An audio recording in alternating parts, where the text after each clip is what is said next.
Okay, greetings, comrades. I'm here today to do just a kind of a chat about children's literature rather than reviewing a book this time, because I wanted to talk about some books that I'm not reading this month, but that are like my all-time favorite children's books. Okay, so let's get started. First, we'll start off with E. Nesbit. She wrote around the turn of the 20th century. Okay, bit of a radical in her day.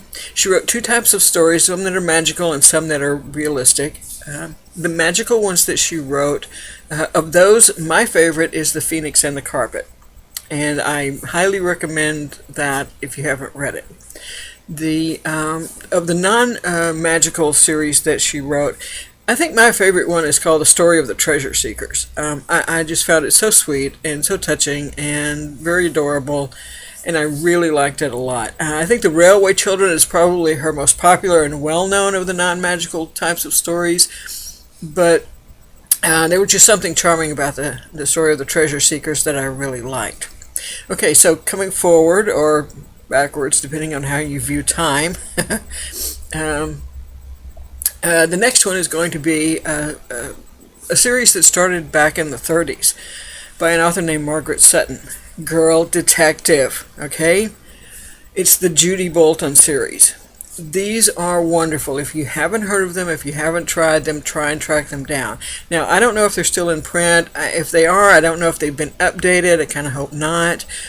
But they're a wonderful girl detective series. They're my favorite. I like them way better than the Nancy Drews. For one thing, the main character, Judy Bolton, it starts off when she's about 14. And she lives in a small town, probably somewhere on the eastern side of the country of the U.S. I don't really know. I don't remember if it says in there. She has an older brother. Her mom, doesn't work. Her dad's like the town doctor, country doctor kind of person, right? And, they just live in this little town, and she has these adventures and solves these mysteries. But one of the things that's unique about this is that she actually grows up. Now, it's kind of like a reverse dog years kind of thing, I think, because there's probably several years go by in actual our calendar time, before she actually gets older. You get several books, and then you can see her getting older. But she does. She grows up. Eventually, she even gets married. But these are really good books. As I said, they're written by Margaret Sutton. They were not written by a consortium of people. They were all written by her, at least, from the beginning time, which is like, the mid-30s, I think, up to the early 70s. So that's my favorite girl detective series. I absolutely love it. Check it out. If you like those kind of things, girl detective stories, definitely see if you can find some of those old, and find the original ones if you can, in case they've been updated. Okay, coming forward a little bit more, my next favorite is a book called Half Magic by Edward Eger. This is a wonderful book. It is one of my all-time favorites.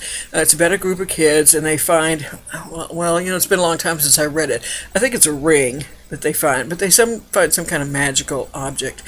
And it'll grant their wish, but it only grants half of it. The problem is you never know which half it's going to grant. So if you wish for a knight in shining armor, you could get a knight in his underwear or a pile of armor on the floor. You just don't know. So obviously chaos ensues. And there is in that book a very nice little homage to E. Nesbit too. So check it out if you can and see if you can spot it. All right. Moving next forward, I guess, is probably my all-time favorite children's book, and that is Harriet the Spy. I just don't see how anyone could not love that book. I didn't read this until I was in my early 30s, but oh my word, it is so wonderful and so much fun. I had it at work one day, and I pulled it out. I was sitting at my desk for lunch or something, and the woman next to me kind of squealed, and she said, "Oh, you're reading Harriet the Spy?" And she said that when she was a child in school, that if the class misbehaved, the teacher would punish them by not reading Harriet the Spy to them that day. So they all behaved pretty well, as it turned out. Anyway, that's absolutely, I think, my all-time favorite children's book. If you haven't read it, and get the one with the original cover on it. They had to, I think they did like a TV movie or some kind of movie of it, and they put that on the cover. no. The illustrations are really cool. Go with it. The author is Louise Fitzhugh. Okay, she did write a few other books, but she died. She only wrote like maybe 3 or 4 others. 3 maybe. One was unfinished. I think somebody else might have finished it. But definitely check out Harriet the Spy. I used to give that book away every year. I'd find an 8-year-old. There was the coffee shop and bookstore that was in a town nearby would have this gift where you could get books and give them to kids in the community. And I would always try to find a name of an 8-year-old, although I'm sure older kids would like it too, and give that book to them. But that way I knew I wasn't picking the same person every year. So yeah, one of my favorites. Next up, I guess we come into more like contemporary, current times. You know, obviously J.K. Rowling, the whole Harry Potter series, I just thought was masterfully done. I remember a friend of mine talking about one of the things that she had read and liked about the Laura Ingalls Wilder's book was that the writing got more sophisticated as each year the character got older.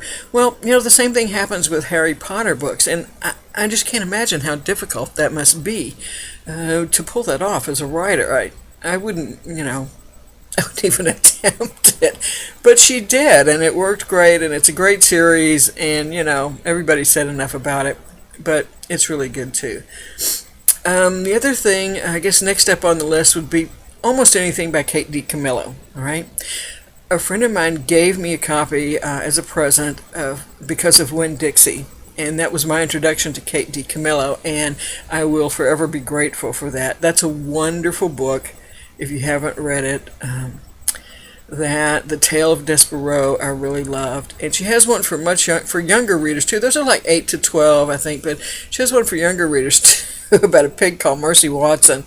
And there's one of those books. I was just roaring. I was laughing out loud through the whole book, called Mercy Watson Takes a Ride. It's like one of the funniest books I've ever seen. So yeah, pretty much anything by Kate DiCamillo. And then I guess last on this list for now, the one that comes to mind, most forefront too in current times is a book called Inkspell by Cornelia Funke. Now that was actually the first book in a trilogy, but you can read that one by itself. It's not like it's a big cliffhanger kind of thing and you have to keep going on. I think each one of them probably fairly stands alone on their own. But that's a wonderful book, and it's a book lover's book, and it's a great premise. It's a young woman who lives with her dad who repairs books. He never reads to his daughter because when he reads to her, things happen that you don't know. When he reads out loud, things happen that are not good. So, anyway, there's lots of intrigue and going on, but like I said, it's a real book lover's book. It is an homage to reading and books and things like that. So that's a quick wrap up for now of some of my all-time favorite children's books: The Phoenix and the Carpet, and The New Treasure Seekers by E. Nesbit, the Judy Bolton series of girl detective books, Edward Eger's Half Magic, Louise Fitzhugh's Harriet the Spy, anything by Kate DiCamillo, Harry Potter, of course, and Inkspell by Cornelia Funke. If you haven't checked any of these out, give them a shot. I think you'll really like them, especially Harriet the Spy. You must read that if you haven't. Just drop whatever you're doing right now, close your computer, and run to a bookstore, okay? And get that book. And you will not regret it, I promise. It's wonderful. All right, that's it for now. So, happy reading, and I'll be back towards the end of the week with another review, okay? And that's it. Bye.